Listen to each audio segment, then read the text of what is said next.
شوال المکرم کے شریعت مطہرہ نے 6 روزے بتائے.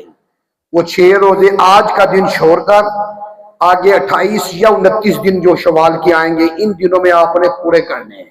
اور اس میں کوئی ضروری نہیں ہے کہ آپ نے مسلسل رکھنے ہیں، آپ چھوڑ کر بھی رکھ سکتے ہیں کوئی بھی دن. بس 1 مہینے کے اندر اندر شوال کے آپ نے یہ 6 روزے مکمل کرنے ہیں.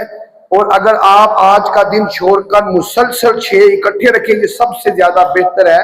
اس لیے ایک تو پورے مہینے کی عادت اور پریکٹس ہے، تو دوسرے نمبر پہ موسم بھی نارمل ہے. بس جیسے جیسے موسم آگے جائے گا آپ جانتے ہیں گرمی ہوگی پھر مشکل ہو جائے گا.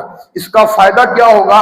نبی علیہ السلام نے فرمایا کہ جو شوال کے 6 روزے رکھتا ہے اور رمضان کے 30 روزے رکھتا ہے، 30 اور 6 36 ہو گئے. تو اللہ کا قرآن من جاء بالحسنۃ فلہ 10 امثالھا، جو 1 نیکی کرے گا اللہ اس کو 10 نیکیاں دے گا.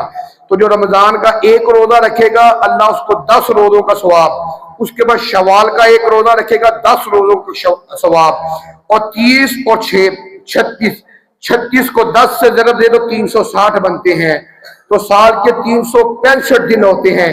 نبی علیہ السلام نے فرمایا جو آدمی رمضان کے 30 روزے رکھے اور بعد میں عید کا دن آج کو چھوڑ کر پورے مہینے میں شوال کے 6 روزے رکھ لے، اللہ اس کو پورا سال روزہ رکھنے کا ثواب عطا فرمائے گی. یہ بہت بڑا اجر ہے، اس سے کوئی بھی ساتھی محروم نہ رہے. اور یہ روزہ بہت بڑی عبادت ہے، اس پر آپ نے ساری باتیں سنی.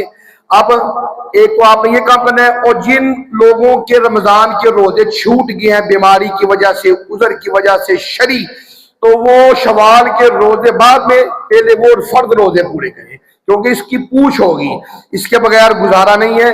وہ رمضان کے روزے چاہے خواتین میں سے چھوٹے ہیں چاہے مردوں میں سے سفر کی وجہ سے، بیماری کی وجہ سے، کسی شرعی عذر کی وجہ سے چھوٹ گئے ہیں، وہ جناب والا اپنے روزے پورے کریں تاکہ اللہ تعالیٰ کے حضور خوشنودی حاصل ہو آپ کو.